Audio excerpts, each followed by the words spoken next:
Yo, what is up? My name is Harish.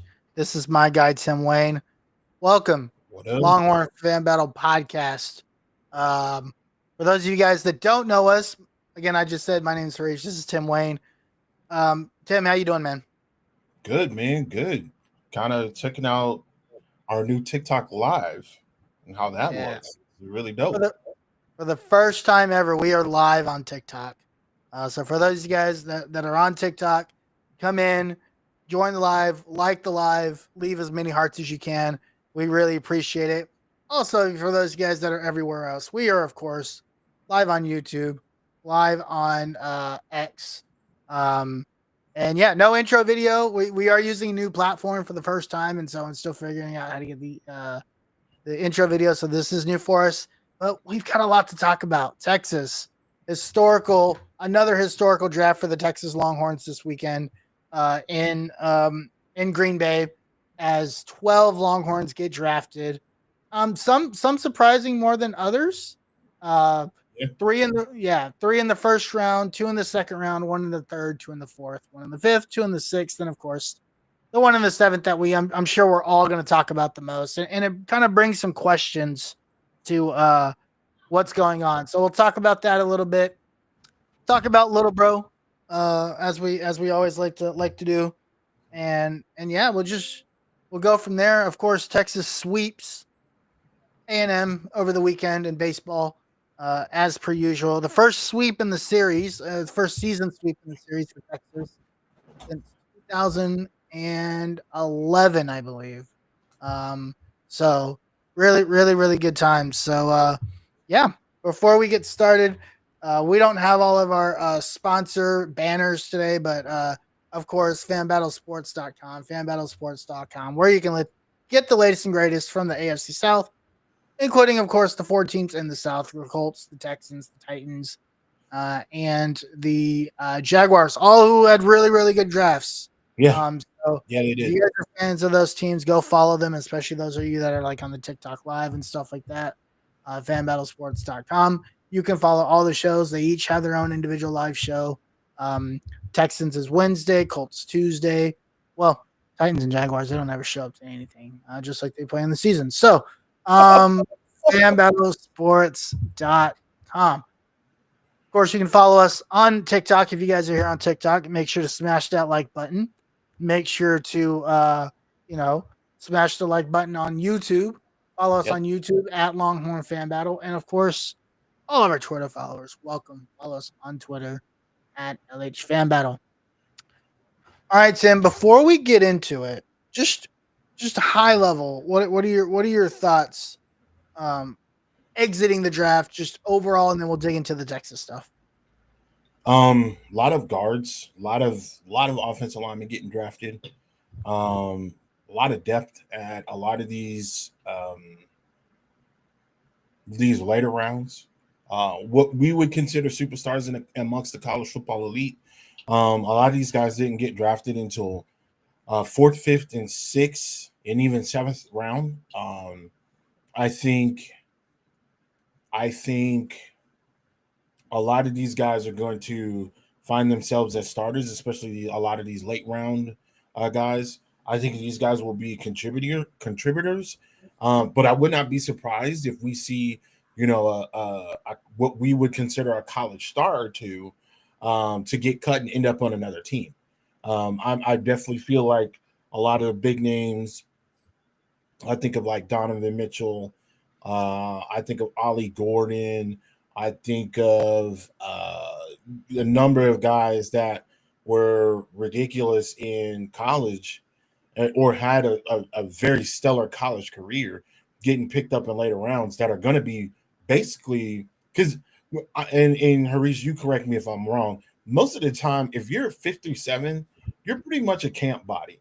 Like there's a possibility that you get drafted, but the possibility of you staying on that team, um, the possibility of you actually making that 53 man roster is kind of slim. It's slimmer than what you would believe. One through three, you maybe even one through four. I would say you're pretty. you're pretty good. You know, God forbid something happens to you, like an injury. I think of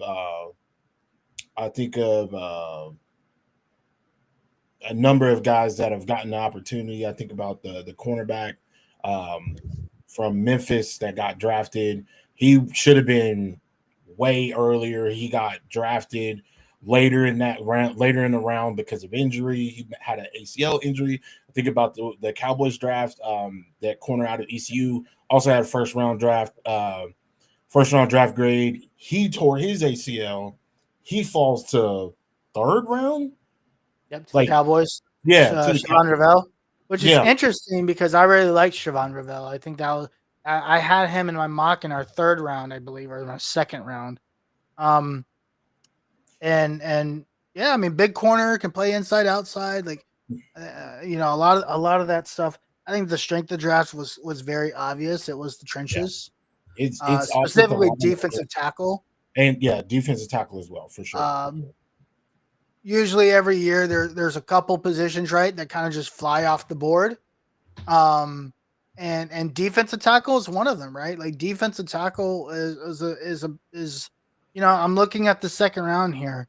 Obviously, in the second round, there's a swing of defensive tackles that goes. First one off the board, TJ Sanders at 9, 11, Alfred Collins, right? And then it's 2 and 3 picks. At the end of the second round, back to back, Shamar Turner, where the Bears traded up to go get him. Omar Norman Lott out of Tennessee. The Kansas City Chiefs take him. Third round. And so it's like the top of the round, the end of the round, right? Third round, very first pick, defensive tackle, Darius Alexander.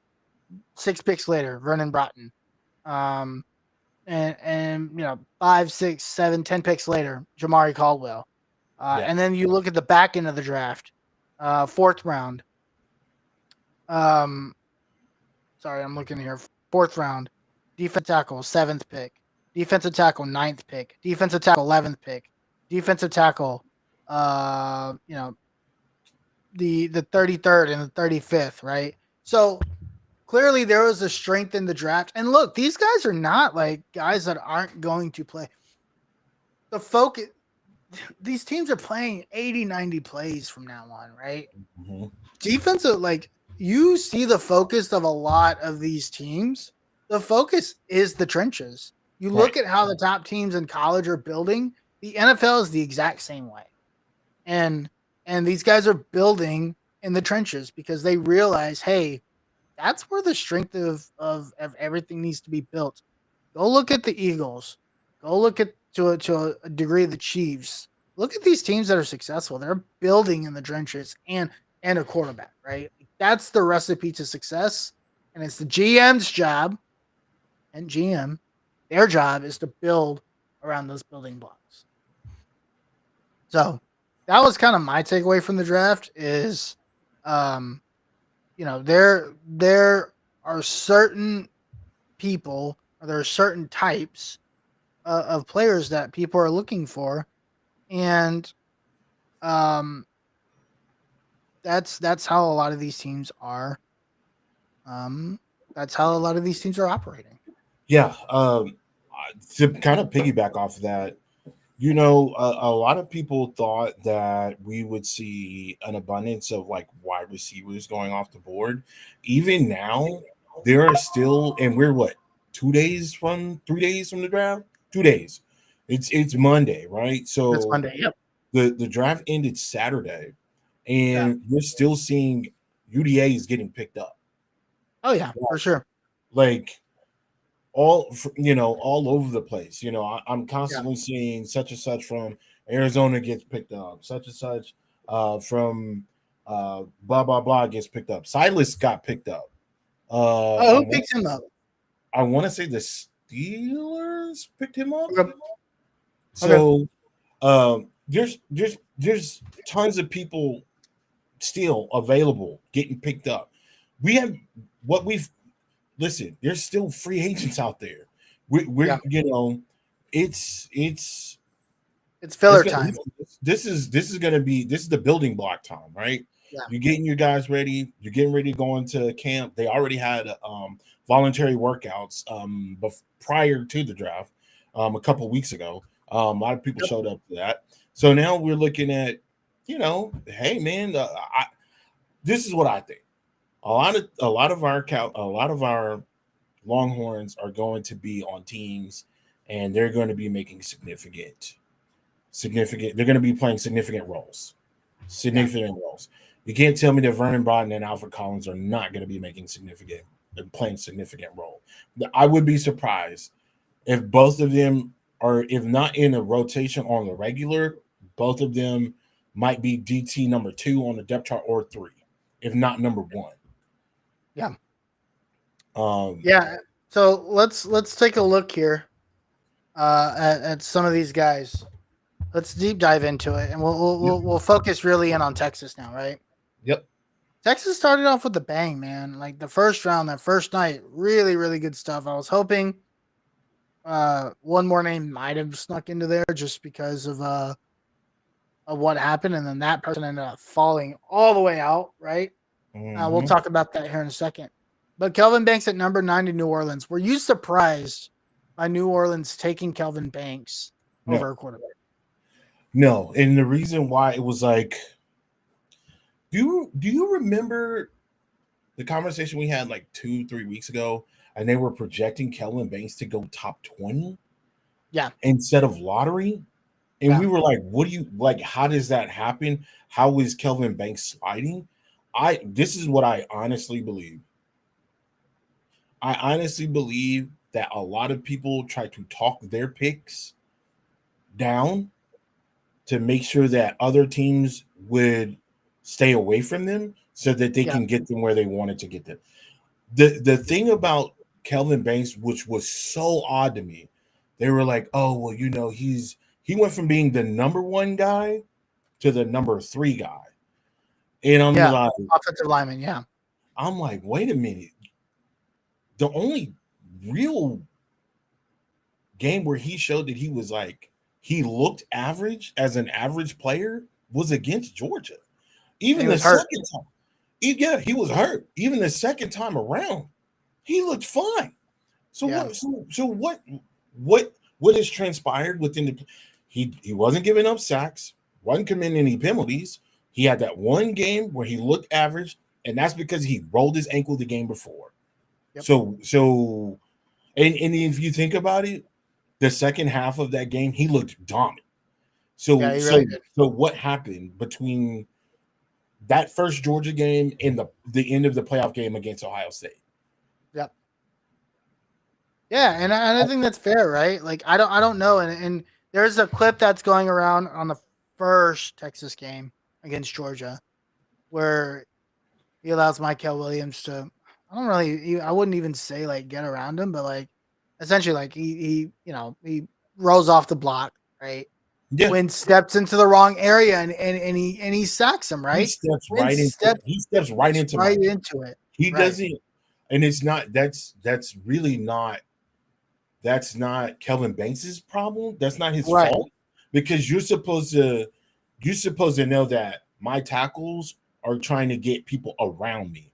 So and they have these awareness awareness drills for quarterbacks. Yep. So that they know how to maneuver the pocket based on pressure. So that was more of Quinn basically giving or running into Michael than Kelvin giving up the sack or yeah, for sure. Because Kelvin was still engaged with Michael when that sack happened. I remember that specifically. Well, they go all the way around, right? Like you said, he basically reached around. They're going around, right? Yeah. So there's that. But listen, and then there's the whole thing about his arms when draft workouts come out. I don't get the measurements thing. Like for some positions, I get the measurements, but for quarterback has to be 6'2". Like that's ideal, right?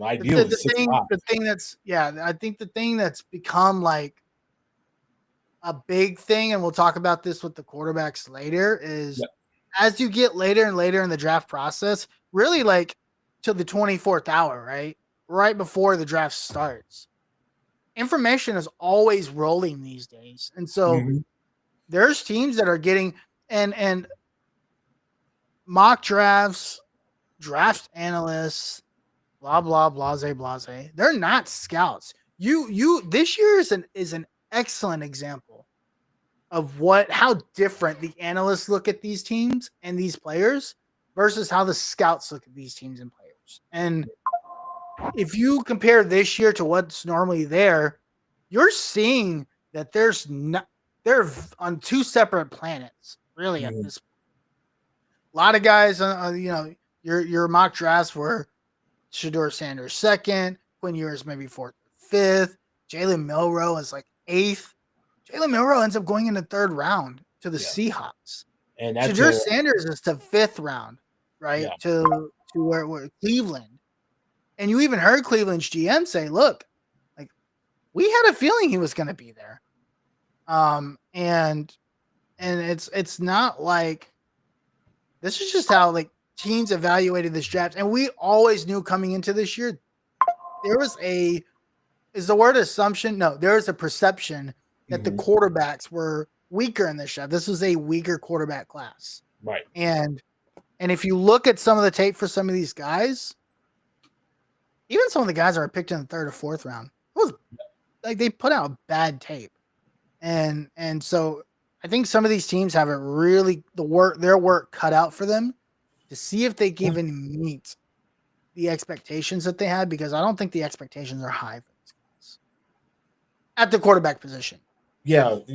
I mean, I would say next year could be pretty good with Drew Aller coming out from Penn State. He's, whether you like him or not, over the years, he's gotten significantly better on both ends, from passing, from moving around, to putting, from running the ball. He's scampered around quite a bit. So he's looked significantly well. I would think that him, and I don't like to, are we going to get into the whole Quinn thing? Are we going to get into that? Oh, we'll get there. Yeah. We've got, I was just going to go round for round. Okay. Round one, listen, Kelvin Banks is a steal at 9. I think the fact that the Saints did not pick Shedeur, they felt like they had something else. You also got to think they have a young quarterback. They have a quarterback in there. Spencer Rattler is still there. And so,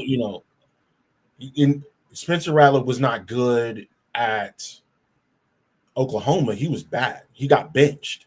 But when he was at South Carolina, it's pretty good. He was a formidable quarterback. I don't know if it was the system. I don't know if it was the weapons. I don't know. I have no idea. I don't know what the problem was. Maybe it was too much, and maybe he just wanted, maybe he just needed to get to a place where he can play freely, and they kind of just let him have control of the offense. But you could tell the difference between the play at Oklahoma versus him at South Carolina. At South Carolina, they were trying to compete for an SEC championship at one point. They ran into a couple roadblocks, but for the most part, they were in competition for that. So Kelvin Banks going, I'm not shocked at that. Now, what I am shocked at is where Jade went. I was surprised Jade dropped as far as he did, right? I certainly thought that Jade was going to be a Steeler. But this is the thing, right? Like when you drop, Jade Barron dropped to an excellent place. Yeah, like if you look at Jade at the end of the day, PS2 and Jade is going to be that's going to that secondary is going to be insane. Like, we talk about DJ Locke still there. DJ Locke is still there. Caden Stearns is still there. Caden Stearns starts at safety for them, if I'm not mistaken. Yes, he does. So he's got if you look at that Denver University of Texas at Denver, bro. It was like that last year. They had all those former Texas players. Well, they had all the Tom Herman players, right? Remember all the Tom Herman players? Yeah. Like, I still think little Jordan Humphrey is there. I still think if you look, these are all the Texas players that are there now. You have Sam Ellinger, who they just signed in the offseason. Yep. Brandon Jones, EJ Locke, Malcolm Roach. That is going to be one of the best secondaries in the league. Yeah. And then you add to that, you add Jahdae Barron. Yeah, you add Jahdae Barron. They went and got Talanoa Hufanga from the Niners. Mm-hmm. Right? So they've added a bunch of like safety depth. Mm-hmm. Their corners. We know, of course, their corners, right? Yep. You got Quentin Newsome, or not Quentin Newsome. Pat Surtain, PS2, obviously. Yep. And then, I think Jahdae's their second best corner. I think they're second. I think he plays number 2. I think they knew that they needed to get another corner, and the fact that they were able to address it as early as they were able to. Now, again, I'm thinking Jahdae is either a 49er. It was close, or a Steeler. So when they didn't go that route, I was like, oh, okay, I see where. But to end up in Denver, that's gold, man. That's gold. You're playing against a bona fide guy. You are going to get targeted because you're going to be a rookie. But I think the way, and we also have to look at it from a standpoint of like that last year's Broncos team was not bad. They were good. They were not. That wasn't a team that you could just roll in and just beat up on. Even with Bo Nix at quarterback. Bo Nix at quarterback at some points in time looked like the best quarterback in the league at times. Yeah. That race between him and Jaden Daniels, that was legit. That was a legit race. So at plugging him there, I think that was a perfect fit. And I'm about to say another team that I freaking hate. God awful. You know where I'm going with this. How did the Eagles get Andrew Makuba? How did you go to the second round and you look at both, right? Alfred Collins was so close to being a Colt because I think the Colts ended up drafting a defensive tackle. I was like, man, we were so close. But let's talk about Alfred Collins real quick. Yes. No, before we talk about Alfred, we need it. I get such a Matthew Golden 23 to the feel-good story of the draft. Yeah. That's the feel-good story of the draft. Awesome. Again, great landing spot. Bro, did you see what happened after night 1? Yeah. So, okay. So let me paint the picture for people that haven't seen it. So for those who didn't see it, Matthew Golden gets picked 23rd. He goes to the Packers. Mind you, the Packers haven't addressed a wide receiver since when? Like the 90s? Like they haven't in the first round since like the 90s. So this was like a big deal. Packers fans was going crazy. First off, nobody expected Matthew Golden to get past Dallas. Nobody expected him to get past Philadelphia. Nobody expected him to get not Philadelphia. Nobody expected him to get past who's the other team that needed a wide receiver? The 49ers were expected to like potentially draft him. He was in that range between lottery, so like 8, 9, 10 to like late teens, like 18 all the way to even longer. I mean, some guys thought he could still go like 27, 28. Listen, there was a number of things. People I was hearing he had the biggest range. He had the biggest range. He had the biggest range. I was hearing rumors, and I don't know if you heard about him. I heard rumors that Kansas City was like possibly, if he was there, they were going to take him. If he would have fell even further, they would have taken him. The Ravens were rumored to be trading back into the first round around that time. The freaking Giants, when they traded in, I thought he might have went then. Because they traded later. They traded later. No, they traded in later. Yeah. They traded later.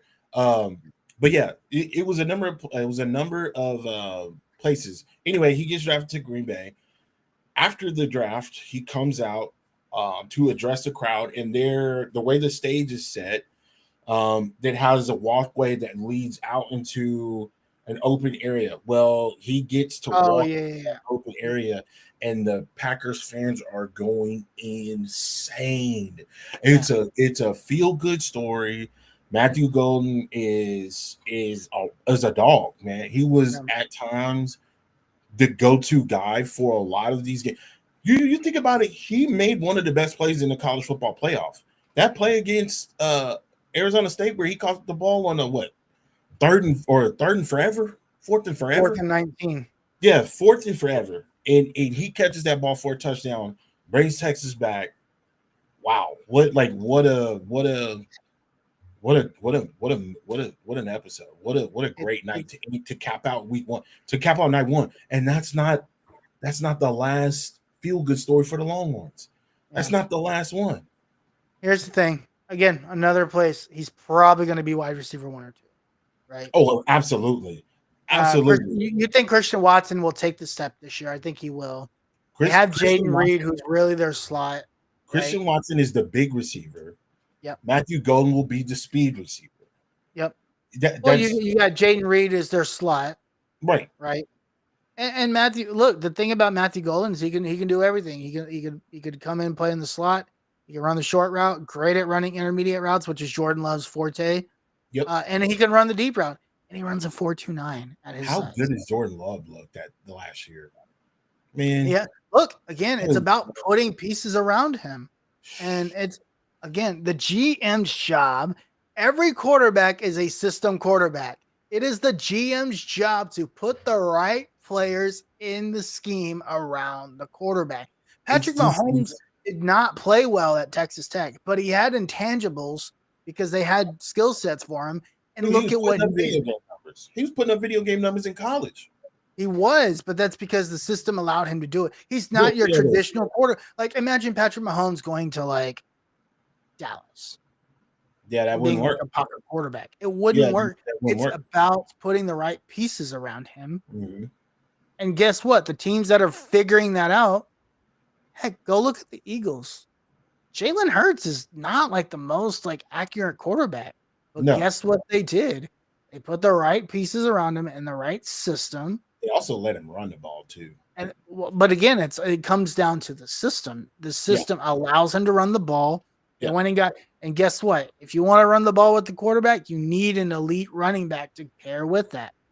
Boom. Saquon Barkley is the perfect complement to what they want to do with Jalen Hurts because they know his deficiencies. Saquon Barkley was hanging out with Trump earlier. I just want to. He was hanging out with Trump earlier. We're not talking about. Fuck Saquon Barkley. We're not talking about that. But Saquon, bro. We're talking about on the field, bro. We're talking about on the field. And then you look at AJ Brown. Look, Jalen Hurts doesn't. He's not an accurate quarterback, but anybody can just start up in the air when they need to. AJ Brown's a monster, dog. He's so big. And then you got a Heisman Trophy winner with running around in the middle. Yeah. So, man, listen. Again, it's all about system fit. Andrew Mukuba is going to be. I would not be surprised in like 2 or 3 years if he's the focal point of the defense. If he's not the leader of that defense, dude, he's stepping into a situation right now. That defense is so young, but so experienced, bro.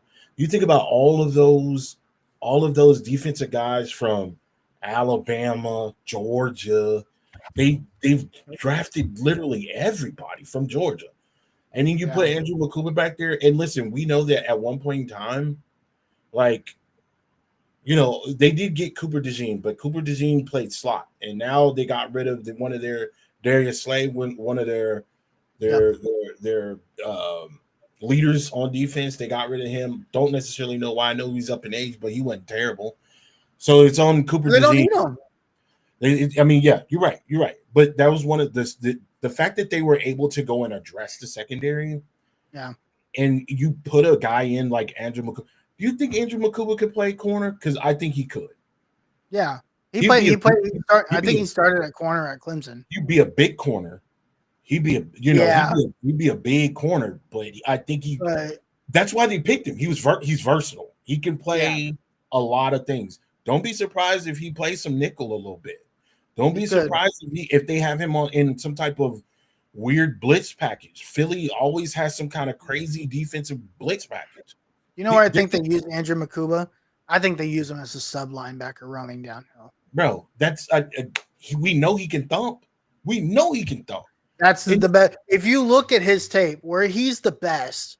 I mean, obviously he's a great ball hawk, right? His hits move really well. He can track the ball like nobody.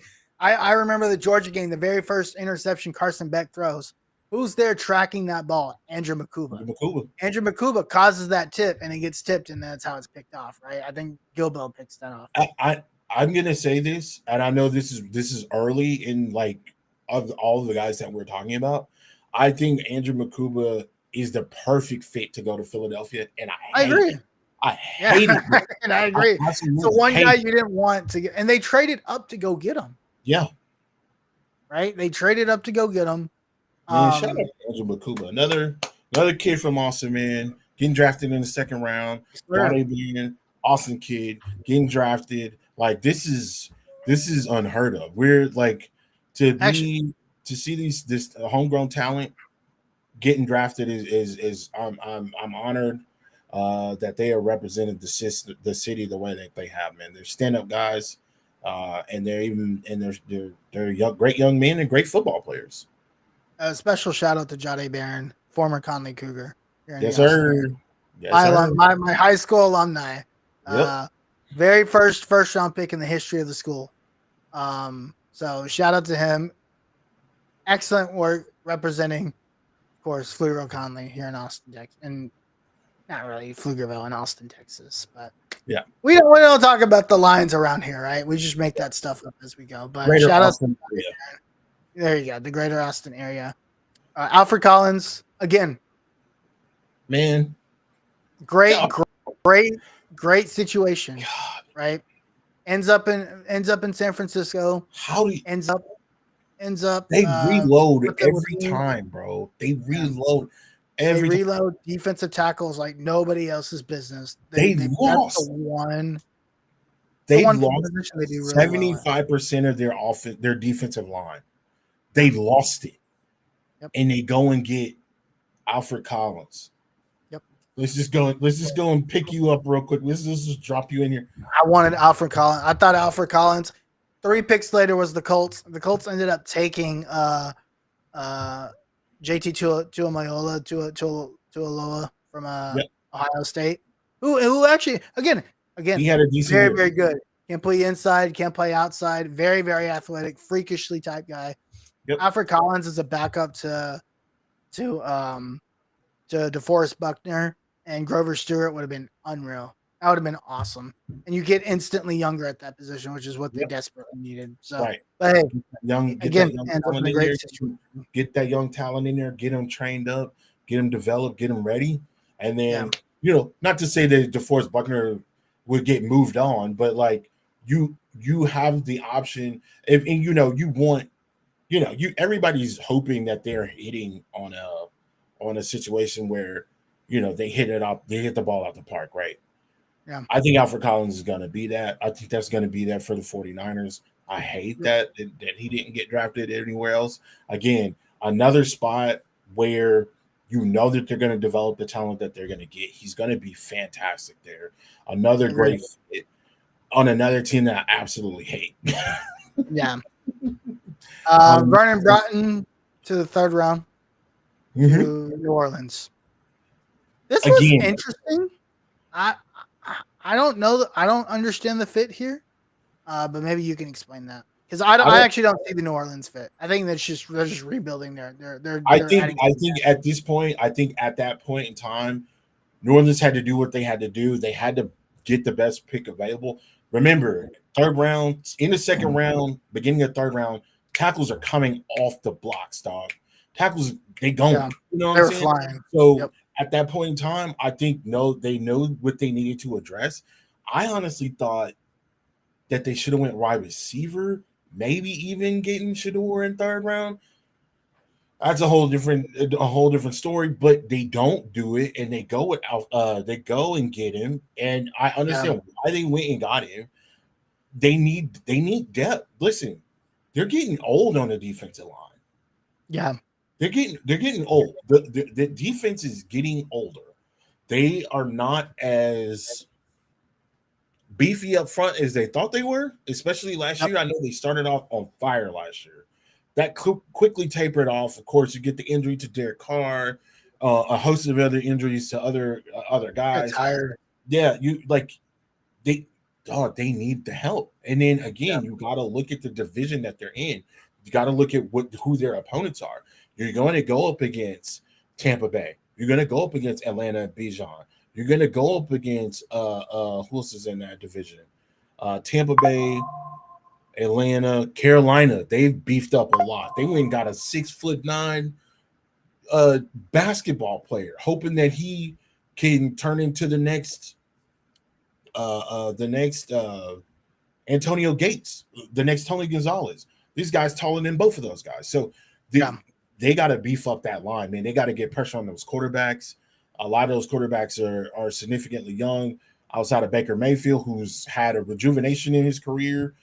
And you even think about what the Bucs did. The Bucs went and got wide receivers. The Bucs went and got, they bulked up their defense. They're gonna be solid. They're gonna be really. It's a race to stop Bijan, right? Honestly, like you look at these big defensive tackles. They're run stopping defensive tackles, right? They're there to run fit. They're there to fit those. Yeah, the spacing, eating up space, allowing for linebackers and all those guys to come in and make tackles, right? Yep. So, I mean that's interesting. This is the one I couldn't stand. This is the one that really pained me. Pick 120. The Tennessee Titans picked up Gunnar Helm. This one pained me a lot. Why? Because I can't stand the Titans, bro.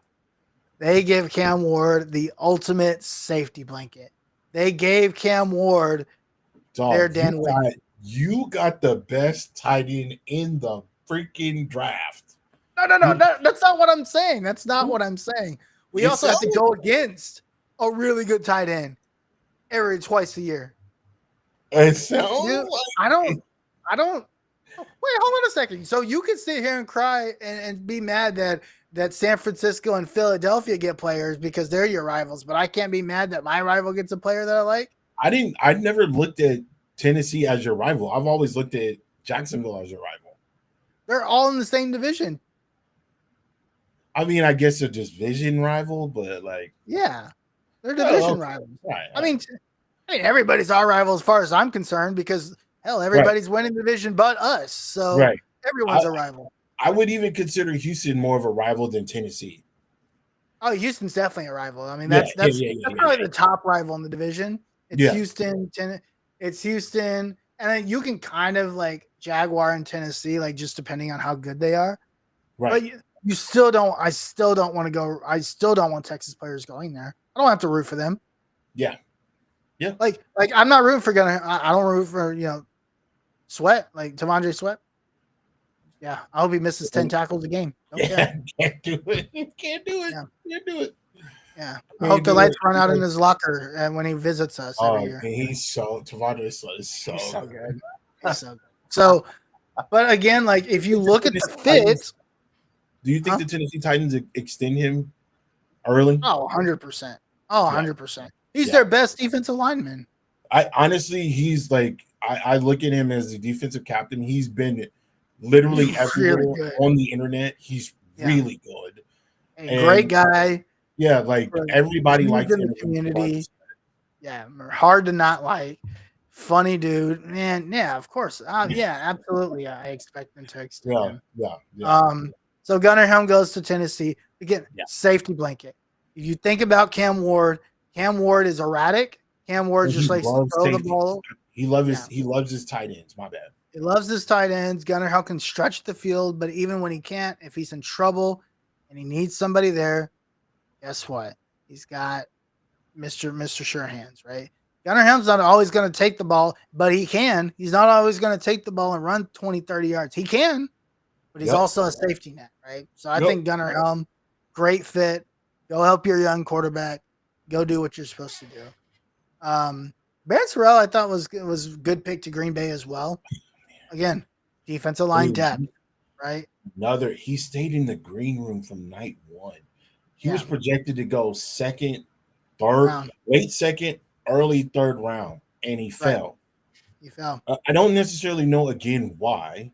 Size. He's smaller for a defensive end. He is smaller, but he is quick. He is quick. Yeah. And man, for him to come out and for Roger Goodell to actually go back to Green Bay and be like, "Hey, I got somebody in the back." They wanted to give them, they wanted that moment, and I want to make sure that they have it. Hometown team, man. Hey, listen, They'll do it for the hometown team. I'm not a Roger Goodell guy, but that was stand up. That was cool. That was very stand up of him to do that. So I do like the fit there for Green Bay. Again, they're going to need depth. Barron's going to make that team. He's a developmental guy. They're going to have to develop him over the next 2 or 3 years, but if they can do that, he's going to be really good. He'll be a special teams guy. He's going to be on special teams. He might even be in some pass situations because they might need to get some speed out there on the line. He'll definitely third down pass rush. Don't be surprised if they make a transition. I don't know if they're still at 3-4, 4-3. Don't know, but if they run a 3-4 defense, he could be an outside linebacker too. He could be an outside linebacker because he's got the size and the speed to be an outside linebacker. So that's another thing to look at. Again, like we've been talking about it all week or all night. The system. Where are these guys going to fit in the system? And we know that a lot of these guys have played multiple systems because of what they've done at Texas. They've seen different defenses. They've seen different offenses. They've gone through different, coaching changes and things like that. So they've seen all of this. So they're used to this. So I think with that being said, that helps them get ready for the next level. Yeah, that's fair. All right, Jim, we're going to give you some time to talk about this one. I don't want to talk about this. Jaden Blue to the Cowboys. I don't want to talk about it because this is probably one of the best picks that they've had in a while. They go and get Jaden Blue. Jaden Blue comes to the Cowboys. He's the speed back. And the reason why I'm so I don't want to talk about it because to me it's a for sure pick. It's a lock. We know what he can do. We know he can take the top off. We know he can catch. We know he can run route. But we forget we're 4 months removed from January. But if it wasn't for Jaden Blue, that game's a blowout. Yeah. Jaden Blue is the one catching touchdowns. Jaden Blue is the one eating up that defense. They didn't have an answer for Jaden Blue. Outside of the debacle at the 5-yard line in the fourth quarter, we win the game. We win the game. We go into a situation where they have to play catch up, and they weren't having the best night offensively at all. Yeah. So talking about Arizona State? No, I'm talking about Ohio State. Oh yeah. Ohio State. I was thinking Ohio State. That game did not look great. Yeah. They did not look great. They had that one defensive moment. Their defense really stepped up for them. Right. And they took advantage of a miscue on the offense. But Jaden Blue had a phenomenal game. Jaden Blue really had a phenomenal playoff if you think about it. Jaden Blue and Matthew Golden had the opportunity to go to the Cowboys, and that's what I was thinking. I was thinking Matthew Golden, and then possibly getting one of these Texas running backs. Even Keelan Robinson. It didn't matter who it was. I was like, Jaden Blue, Keelan Robinson, I don't care. Give me one of those guys. I know both of them can catch, both of them can run routes, and both of them have been one. If you can get them out in space, it's very hard to really stop them. And so it's an excellent pick. I'm not mad at it. I'm actually really shocked at the Cowboys defense. Shocked at their draft because they went and got a bunch of value players that were supposed to be in the first round that ended up slipping. And that's very rare. But again, Matthew Golden, that was – I had my heart set on Matthew Golden. I just knew he was going to stay in Texas. But it didn't work out that way. That's fine. They needed to address the offensive line. Currently, I get it. I understand that.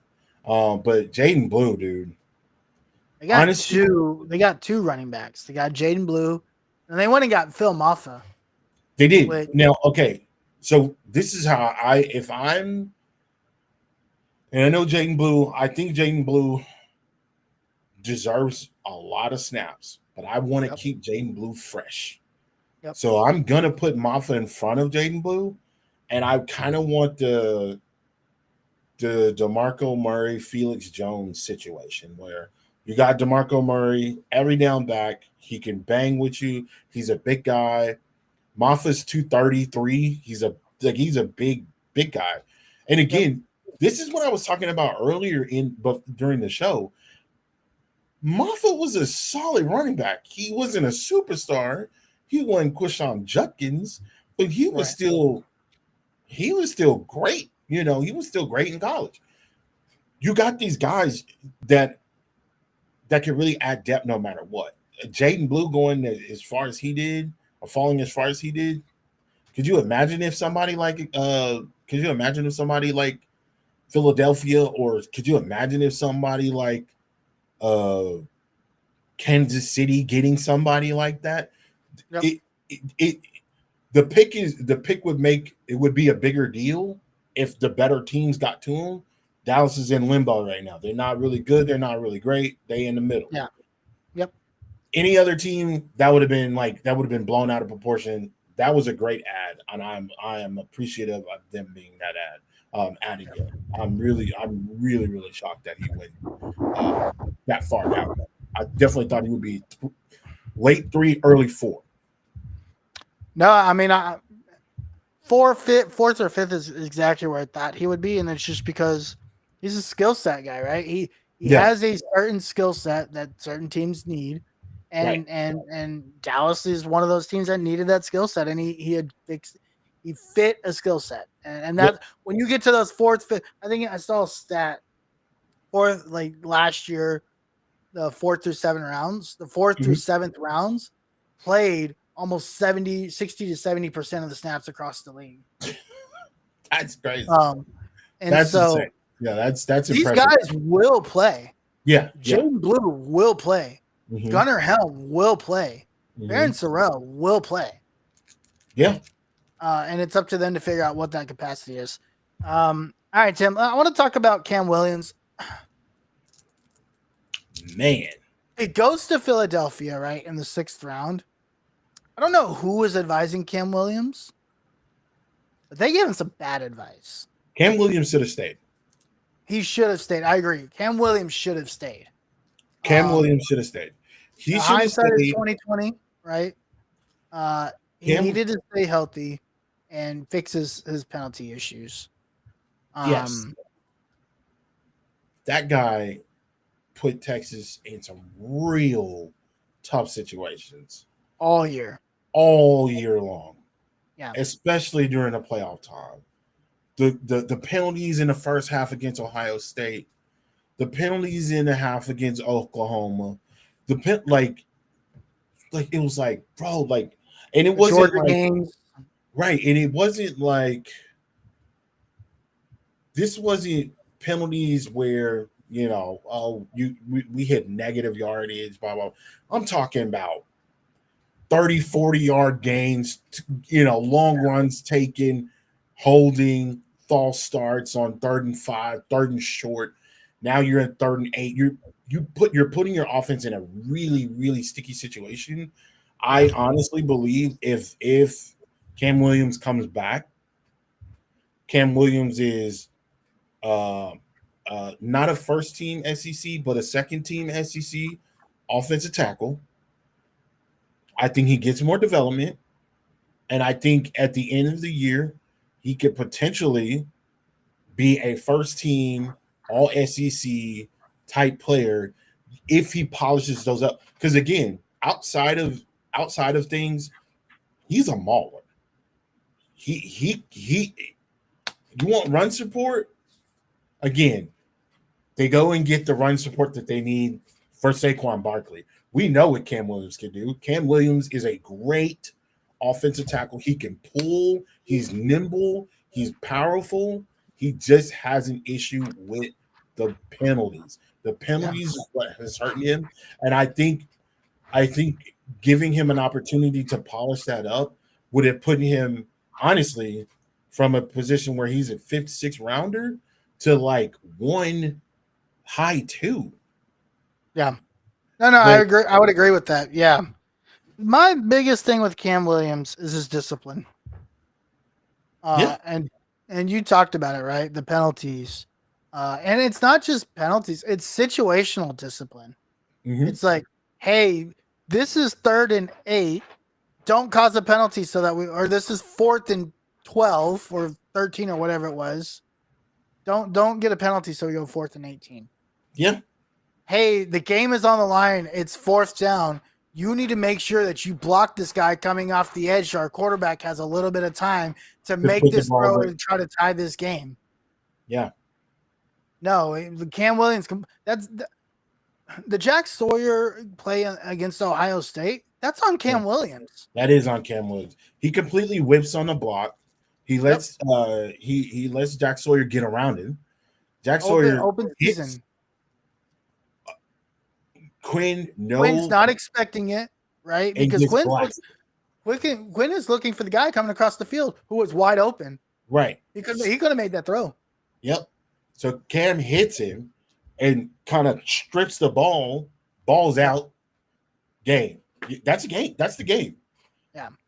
Again, Ohio State offensively, Jeremiah Smith, not a factor. Nothing. Not a factor. That defense was unreal that game. And the crazy thing is, Jeremiah Smith had a game for the ages against Clemson. He had a game for the ages of not Clemson, Tennessee. Oregon. Yeah, Tennessee, Oregon. Like blew them all up. That offense was rolling. Yep. And then they run into Texas and they don't have the great now. Quishon Judkins. Running backs have a great game, right? They was getting their rocks off. They was getting their rocks off, honestly. But even then, like some of those were defensive mistakes, right? Obviously, a screen pass at the end of the first half that changes the entire game, right? Yeah. Because all of a sudden you're going like up and down. Yep. Nobody thinks that that's going to go in for a touchdown. It ends up being a touchdown. It completely swings the change of things. Then you get your bearings in a row. Dane Blue goes off, and now Quinn's marching, hitting passes. Gunnar Helm. He's hitting Jaden. He's hitting Golden comes back in the game, hits him a couple times. So now they're on their heels. Jaden Blue gives one to Caleb Downs. Caleb Downs was not a factor in that game either, which a lot of people thought their secondary is going to be too good. They're not going to be able to get the ball around. That was not a factor. Yeah, you can't. The discipline in that. The one, and again, that first half, and we talked about this, that game, right after that game, how undisciplined that offensive line was. And it was mainly Cam Williams because it was late in the season too. It's so late, bro. It's like, what are we doing? Why are we giving this up? You finally get Kelvin Banks healthy. Everybody's healthy. Everybody's good. Everybody's good. All you got to do is just keep that guy. If he would have held him, even if he would have held him, you probably could have got that ball off. And it could have been, like you said, guy coming up underneath. That's a touchdown. If he was able to get the ball off. But again, he wasn't. But again, he gets drafted and he gets put in a great situation with Philadelphia. Again, another really good. He can grow there, right? Like that Philadelphia offensive line. Obviously, they put in some dogs. Lane Johnson, Jason Kelsey. They've developed offensive linemen, so he's going to a great situation. He will get developed, right? Yeah. It's going to be up to him to work on that, but he will get developed. Now, does he stay at right tackle? Or does he eventually replace Lane Johnson? Because Lane Johnson's no. He'll stay at right tackle. I don't think he's. I'm talking about when Lane Johnson retires, because Lane Johnson has come back, but Lane Johnson's long in a tooth, bro. Yeah, it depends. I don't think he has the athleticism to pass block. He's also not a very good pass blocker. We just talked about it, right? Yeah, he's not very good on the right side. I mean, unless again he's got to be able to develop really, really well over the next year or two. And then if he maybe develops really well, then yeah, maybe you move him over to the right tackle. I think he's a swing tackle. I don't see him being a left. Okay, that's fine. Listen, what we do know is that he can mow people over. We do know that. We do know He's gonna that be great in the running game. He's gonna be still awesome for really great in Saquon. the running game. And if you can get somebody in the running game, and that's what you do, that's your Yeah. forte. Go So for be it. it. I mean, what are you going to lose? Now, again, another player getting put in a position where he can develop. Yep. Who I don't feel is going to be able to develop is the last guy that got drafted. Hayden Connor. I'm sorry, second to last. We're almost there, Tim. We're almost there. We're almost there. All right, let's talk about Hayden Connor. I don't have much to say about Hayden Connor. I don't think Hayden Connor is going to make a team. I think he's the one guy that gets drafted that I'm just like, I don't know. He was up and down at Texas.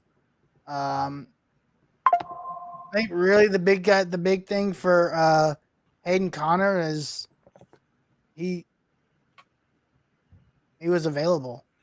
Like to me, Hayden Connor is the guy that's like tries to get really good grades and tries to do well on the tests. And he's like the one guy, like the coaches keep saying, he's like, hey man, just show up to school every day and you're gonna be just fine. And Hayden Connor does just that. Listen, Hayden Connor It sounds terrible, but that's how I view him. Hayden Connor is your typical guard. Hayden Connor is 6'5", 320 pounds. He's big.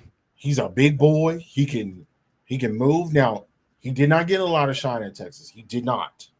No, He did not. But again, in a situation where you're going to be in a pass happy team, you're not really going to be. Well, I would say that they're going to be running the ball, but not as much as a typical NFL team, because honestly, the way that they run things over in Arizona, they're in shotgun majority of the time.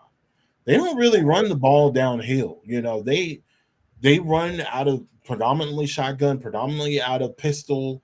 They're not they're not like a Philly. They're not pro style. Yeah, they're not under center. Yeah. So to get Hayden Connor at that point where he gets drafted 6th round, you get him, you can throw him in. You can basically throw him in there and just be like, hey, this is our scheme and this is how we run it. He might mess around and be an all-pro just for not letting little baby Yoda over there get sacked. So well, he could play center too, right? He played yeah, some snaps. he did play center. He did play center. I forgot about he that. Could fit there. I think they're going to keep him at guard. Yeah, because they're basically trying to replace their guard. Sure. They lost their guard to free agency, and even though he hadn't found a home, he's been getting a lot of talks, and he's been associated with the Cowboys. He's been associated with a couple other teams. The Chiefs. He's been associated with them, so he's getting a lot of buzz. Don't necessarily know. Maybe he comes back to Arizona. Don't necessarily know if he wants to come back to Arizona, but they had a great offensive guard there, and they lost him. With the way that they play, they may be able to play and plug somebody in there. Again, being able to play multiple positions at a time is really good for you. Oh, and he's got his little teammate there, so he'll be fine. Yeah, he's got good old Christian Jones there. Mm-hmm. Okay. Yeah, I mean, look, they're building a young offensive line. They went and got Paris Johnson a couple years ago. Yep, sure did. Chris Jones last year, and then you bring in a Hayden Connor again. Could be a guard, could be a center. Yeah, we'll see. What I think right now, though, I don't think they know what he is. I think he's gonna be a camp body, and they're just gonna figure it out. Okay. And if he can make the team, great. But I don't know if he can or not. He should. I mean, the roster's there. He should make it. Yep. All right, let's talk about Quinn. So I think where I want to start with Quinn is this is a great example of how I thought the quarterbacks in this draft were poorly evaluated or misevaluated from the outside world. And contingency in comparison to what scouts were thinking this draft was. And let me be a little bit more clear than that. I think NFL scouts have viewed this draft, this quarterback class, across the board. The consensus was that this is not a good quarterback class, and that showed in the way that these guys were picked. Yep. For Quinn specifically, the one thing that really stuck out to me, I think Quinn's health impacted him. Yep. Which forced him to put bad film on tape. Yep. Which is the result of where he ended up. Yeah. He played through a lot of injuries, and I think that's commendable. There's nothing. I'm not holding that against Quinn. He's obviously very experienced. The fact that he's very experienced, he's accomplished from the fact that despite all the injuries, wins the Big 12, back-to-back college football playoff semifinal appearances, gets the SEC title game. Really 2 plays away from back-to-back national title appearances. And you don't know what happens in those games once you get there, right? Mm-hmm. I think they could have beaten Michigan last year in the national title game. Mm-hmm. I think they would have beaten Notre Dame. So you're really 2 plays away from 2 back-to-back national titles, right? A healthy Quinn is a first-round pick in my opinion. Yep. So to me, I think Quinn's injury history is what hurt him the most. Forget the accuracy issues and because of so many injuries, he never really developed as a college. Nope. And I think that's kind of what I take from Quinn. And that's kind of where he ends up. Right. And the fact that he accomplished all that is the reason why he ends up drafted and not undrafted. Right. So my analysis on Quinn, and this is just simply put, Quinn should have stayed in college. Okay. I don't think he would have been able to stay at the University of Texas. I think it would have been really too much heat to stay at the University of Texas. I think he should have at least given it a shot.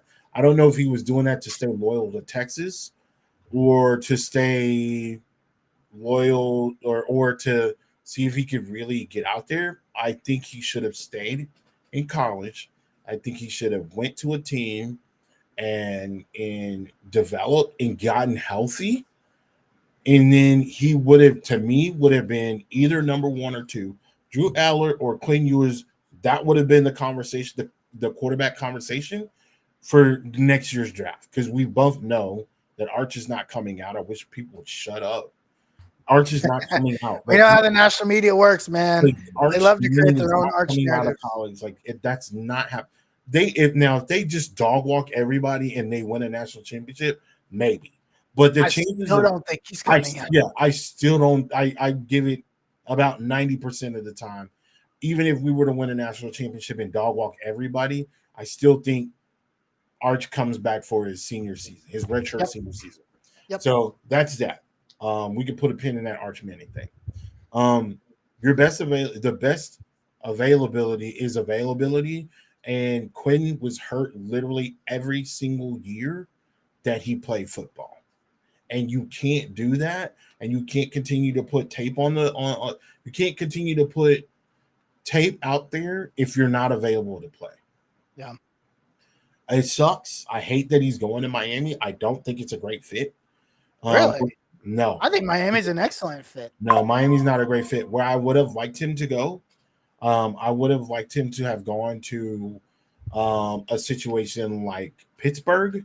I would have liked to seen him as going to a situation like an Oakland. I know people are like, oh, Oakland, why would you pick Oakland? Pete Carroll is a very good quarterback developer. Yeah. Regardless of the situation.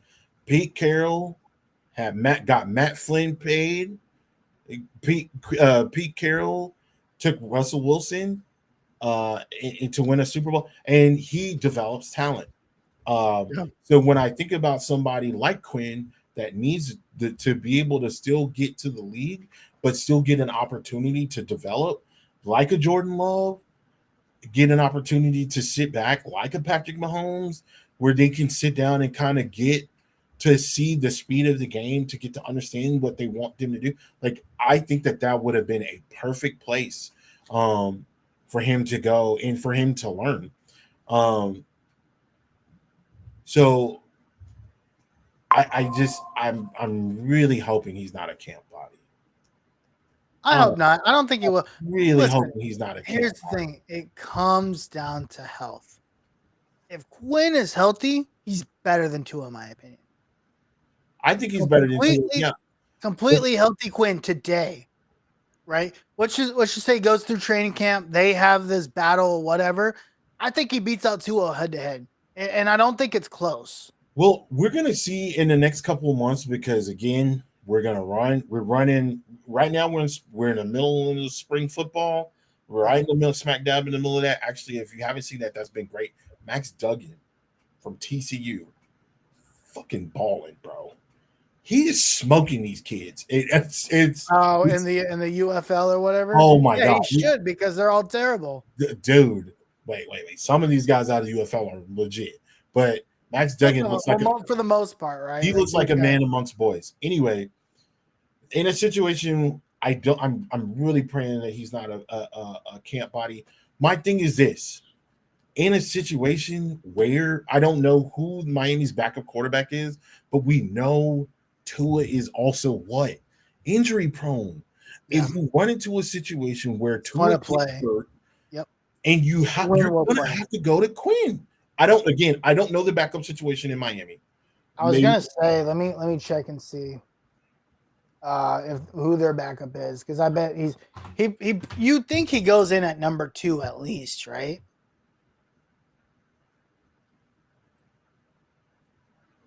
You there? Yeah. You think he goes in at number 2, right? At least, right? That's what I'm hoping. Like, so current quarterbacks on the Miami Dolphins. Let's see. You've got Tua. Oh, Zach Wilson. Oh wow, he's number 2. Yeah, he's number 2. He might be number 1. He's probably the best quarterback. Zach Wilson. That's not even Zach Wilson's. Like, what?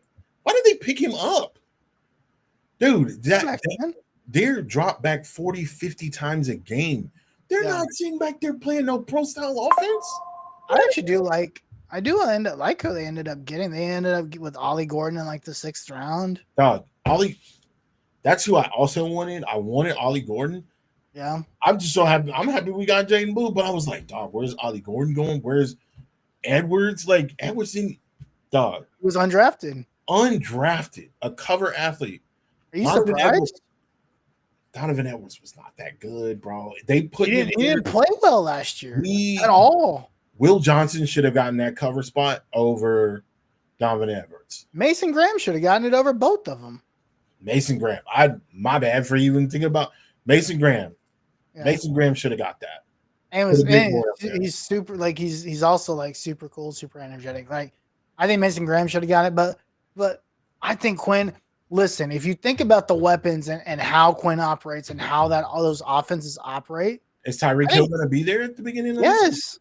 I mean, he hasn't said he's not playing. He said he's playing. We don't know. He might get traded before the season. Anyway, I mean, even if he doesn't, you still have Jalen. You still have Jalen Waddle there. I will say number 1. I will say this: this preseason is probably going to be one of the most watched preseasons ever. They got 15 quarterbacks in Cleveland. Rating wise, this is going to be the most insane quarterback, or this is going to be the most insane preseason and in training camp we've ever seen in probably the last 5 to 6 years. All these quarterbacks have something to prove. All of them. Yeah. Even Cam Ward at number 1. Listen, I'm not a Cam Ward buy. I don't buy Cam Ward in the NFL. I don't think he can make it because I don't think he can read a defense. I think he's a playground quarterback who needs listen, Tennessee's going to have to build right again for him, or he's not going to pan out. Like, he's not a generational talent. He is the best quarterback. Like, if Cam Ward were to come out next year, where do you think he ranks amongst the quarterbacks? 1. I don't think so. Well, no, 2. I don't think he's 2. I don't think he's top 5 in next year's class. Next year? Cade Klubnik. Oh shit. Okay. Drew Aller, I think, is actually pretty good if they actually use him right. Yeah. Grant Nussmeier. I love Grant Oh, Nussmeier. Grant A lot of Nussmeier. people Oh don't. yeah, I forgot about him. I No, love he's a Grant baller. Nussmeier. He's a baller. He's Right? a baller. He's a baller. Lenore Sellers. Yeah. Heck, if Nico can figure out Nico Iamaleava, if he gets his money right, like he's probably good if he actually develops. Mm-hmm.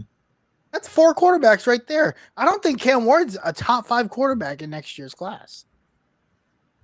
Man. And there's more there. There's a reason why Cam Ward came out this year. Let's see. There's another guy on there that I was like, oh wow, that's insane. Drew Aller, Garrett Nussmeier. Yeah, I talked about Garrett Nussmeier. Yep. Lenore Seller, Sam Levitt. Oh man, I forgot. I forget, dude. Like, I forget that they're this old, bro. Like, I'm not old. Like, I forget that they've had 2-3 years of college experience already. Yep. Garrett Nussmeier was like, Garrett Nussmeier, by the time he's done, will have over 40 starts. Yeah, he's gonna be a baller. Cade Klubnik might. Let's just say Arch Manning. Okay, let's not say Arch Manning's not coming out next year, right? Right. Cade Klubnik to me is probably the best quarterback in next year's class. And I would say Cade Klubnik. Is Cade the best quarterback in the nation next year? I definitely think he's up there. I think he's up there. I if I were to bet on like today who the best would be, I'm going to put my money on Sam Levitt. Okay. I think Sam Levitt's going to develop as a passer. That's my he's going to develop as a passer. Mm-hmm. I think Nussmeier's number 2. I still think Arch Manning today is better than Drew Aller. Arch Manning is better than Lenore Sellers. Arch Manning today still got freaking DJ Lagway. Yeah. Like there's like as bad as like quarterbacks were this year, like quarterback play across the entire country this year was bad. Yeah. It's not gonna be bad next year. There's so many good quarterbacks. I think with DJ Lagway, is he gonna be a junior next year? He's a sophomore. I'm not saying he's gonna come out. I'm just saying like we're talking about quarterbacks. DJ Lagway has the opportunity to literally be the best quarterback in the nation. Of course he does. The way he played before getting banged up. Like 100%. 100%. I completely agree with that. Yeah. But we'll see with Quinn. So it's again, Quinn's gonna have his opportunities. He's got to stay healthy. And if he can't stay healthy, he's not gonna make it in the league. Yeah. No. I think he needs to bulk up a little bit. And that's gonna be his biggest problem. And he's just gotta stay healthy. And figure out the deep ball. And if he can do all 3, if he can stay healthy and figure out the deep ball, I think he wins that job in Miami. And I actually think Miami's better with Quinn than they are with Tua. We'll see. It's a hot take. It's a hot take, but I don't think Quinn's bad. I just think he's hurt. I don't think Quinn's bad either. I definitely think that there's some things that Quinn's got to polish up on. Again, he's got to put more zip on that ball when throwing these intermediate passes. Because the way he doesn't layer, he's accurate, but he's not pinpoint accurate. Yeah, he like throws a curveball every time, not a fastball. Yeah. You know who's really good at putting the ball on the money when it comes to like even like intermittent throws? Believe it or not, Shedeur is really good at that. I thought Shedeur was the most accurate quarterback in this class. Shedeur is really freaking good at that. Go look at the game against Baylor. But you remember those throws that he was making in that game? The throws against Baylor was one thing, but what they remember is the Baylor game. That's what I just said. I mean, BYU. I'm sorry, the bowl game because the last time he was on the field. Yeah, that was. But that's the thing. That's the biggest knock against Shedeur is his footwork is not very good. He's not an athletic quarterback. He is a quarterback that can run. He can run. He does not run. That's not really his arsenal. Which is fine. Cam can run and can throw, but he's not. Cam can extend plays on the run. Right. Shedeur can too. I've seen him do it. Yeah, the problem with Shedeur, he can too. He panics in the pocket a lot, and therefore he has happy feet. And then he ends up making bad decisions because of that. Shedeur also holds on to the ball a lot. Well, that comes from having happy feet and not being decisive under pressure. Yeah, he throws he holds on to the ball a lot. A lot of those we forget. A lot of people forget this, and again, this isn't a I hate Shedeur Sanders type of situation because I don't hate him. There's some I things don't dislike him at all. that I just wish he didn't do. Yeah. And I get it, you know, when you live that lifestyle and when you've grown up in a situation where like that's all you know, you are a part of your environment. I think Cam's really going to benefit from not being under Deion anymore. It sounds crazy. I think being like getting out of Colorado, going to a real NFL team, getting treated like a real NFL player, I think is going to really. He's either going to grow up, right, and figure it out, or he's going to be playing in a UFL. Hey, hey man, nothing wrong with UFL. He could be a star in the UFL. He can go be the next Max Duggan, bro. Max Duggan is blowing people out of the water, dog. Bro, listen, I've been enjoying spring ball. I know a lot of people have. I'm enjoying the spring ball. It's been great. They come on Friday, Saturday, Sunday. The Houston Roughnecks and the Arlington Raiders. Yeah, Arlington Raiders. I really enjoyed that game. That was entertaining. Yeah. And then you got some real coaches out there too. You got Bob Stoops out there. You got a number of guys out there that are really like real decorated coaches. So shout out to the UFL, man. Kind of keeping that. It's going to become a developmental league. Yeah. That's technically what it is. You got to think about KaVontae Turpin 2 years ago.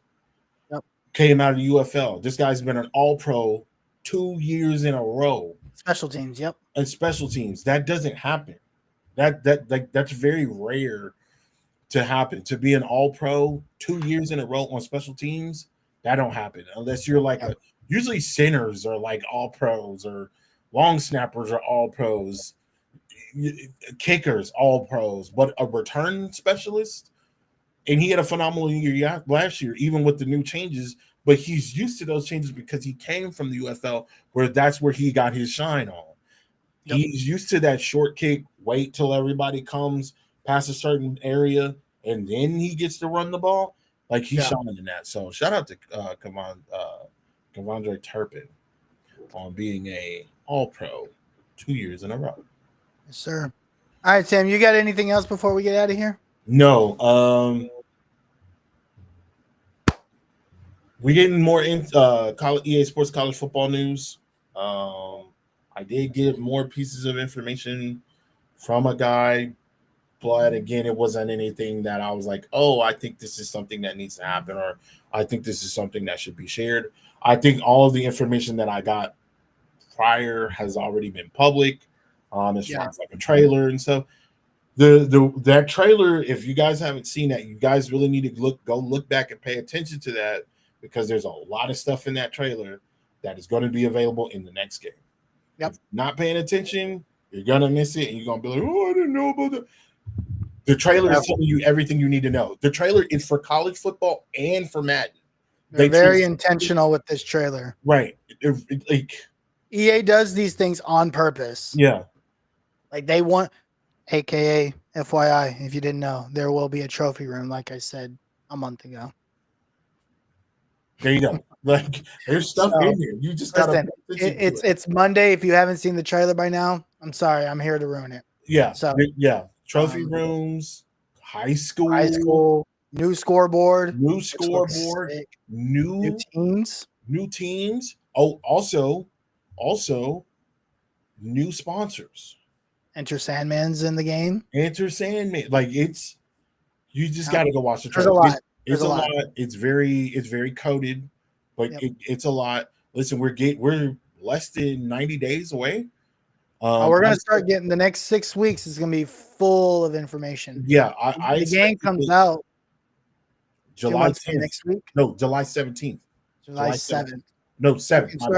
You start playing as early as July 7th this year, which goes back to the original, like, release cadence. Yeah, early July. You get Madden in mid August. You get college football mid-July. Dude, we're next month is Thursday. Next month is Thursday. Yeah, that's what I was saying. That's why I said it's about 60 days we're away. about to be in May, so we're in the final stretches. This There's has gonna gone be, by fast. yeah. Once we got out of like February, January, because January was long. Oh, Once we- January took yeah, forever. you got to think about all the playoff games because this was a new extended like situation, and we're about to get another one. So we're getting closer to the college football season too because college football has moved up a couple of weeks, and week 0 is going to be mid-August. Week 1 will be August 30th. Like, Yeah, for college football. for college football, like this is insane. So we're closer to it. There's going to be more news coming out. There's more big names in recruiting coming down the pike. So we'll have all that information here. Again, we appreciate the guys on TikTok. We appreciate you guys on Twitter or X, and we appreciate you guys on YouTube. Make sure you follow all of those social media channels. They're coming across here as you see them. Screenshot it, share it, do something, like, share, and subscribe, comment. We appreciate you guys hanging out with us on a Monday. Harish, what you got? We will be back Thursday for our normal show with special guest Eric Henry from 24/7 Sports. Yes, sir. So we're excited to work with Eric. We've been trying to get him on the show, so we will be back then. But for now, we're out of here, man. We're just gonna get out of here. No normal stuff because that is for a normal show. We're just here to talk about the draft. But we're out of here. My name's Harish. My guy Tim. That's my guy Tim. Oh, I'm actually going the right way. That's my guy Tim Wayne. We're out of here. Peace.